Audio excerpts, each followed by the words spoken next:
my biggest thing is, I deployed and I was in Iraq. I've seen what a society what falls apart when it looks like. It's really, really bad. So we kind of came of age during the Obama administration. There's a really high threat that we could lose our Second Amendment rights then. And we made the decision we could probably make a ton more money if we wanted to. But our goal wasn't to maximize profits, it was to maximize freedom. I served 3 years active duty in the Army on active duty when I got out of high school. I told a recruiter, I just want to shoot guns. And he looked at me, smiled, and he goes, son, we can help you out. And so for 3 years, that's what I did. I just shot guns.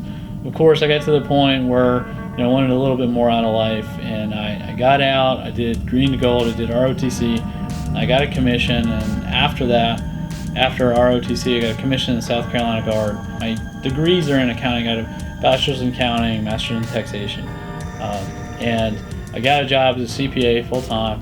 I did that for a little while, and then I got deployed with the South Carolina Guard with the Combat Engineering Unit. We did counter-IED. We were chasing roadside bombs and the insurgents. Got back. I had taken a couple direct hits from IEDs, had a traumatic brain injury. I got back to the CPA office after the deployment. I sat down, and I had lost the ability to focus. And I sat there, and I couldn't do it. After a little while, I changed firms to see if maybe something a little bit more exciting I could do.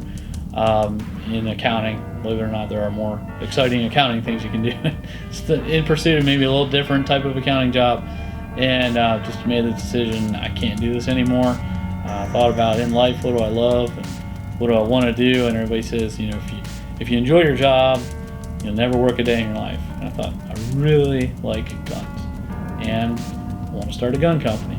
And I went home and told my wife, and she basically made references to leaving me, and of course didn't do it, and started the business with a couple family members, and it took off very quickly. So when you take a company, if you see 20% growth, it's very difficult. If you see 30% growth, it's very hard to keep up with. Sometimes, some years, we have 500% growth. We offer what the customer wants.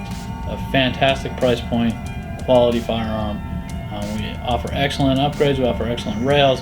Everything that they want that other companies are charging triple for, we offer at a fantastic price. We just make it ourselves, turn around, mark it up to the consumer. One markup, it's a nice, healthy markup. It makes us profitable, it covers all our costs. It lets us invest in developing new products and new machines. And that, to me, is the way you keep the costs down as much as you can, is you have as few middlemen as possible, and you make the product yourself. So we've had a couple acquisitions. We had Spartan Forge, so we do our own forgings.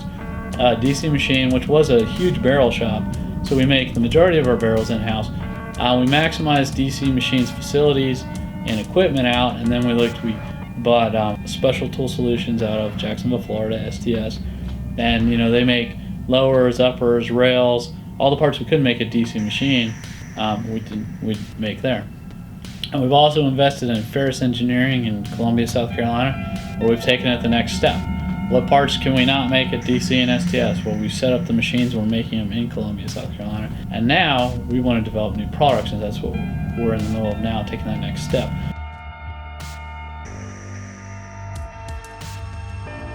All PSA firearms have an unlimited lifetime warranty.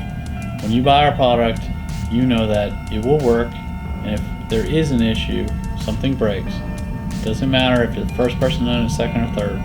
It's got our logo on it. If we made it, we will fix it. It doesn't matter if it's 30 years from now, 40 years from now. We're there for the customer. We want it to be fun, and it's only fun if it works, and then if something happens and it breaks, it gets fixed. And you have that guarantee from us. I hope we spread the maximum amount of freedom. I hope in 30 years people look back and say, well, we tried to pass gun control, or we did pass gun control, but it wasn't very effective because this pesky company made 20 million ARs, 30 million, whatever. They got them into circulation. And now the regulations we put in effect have little effect because there's so much of it out there already. So if our legacy is maximizing the amount of freedom in this country, then I'm happy. I don't want my legacy to be, I made a ton of money. I want it to be, we as a company produced the maximum amount of freedom. If we can do that, I can sleep at night.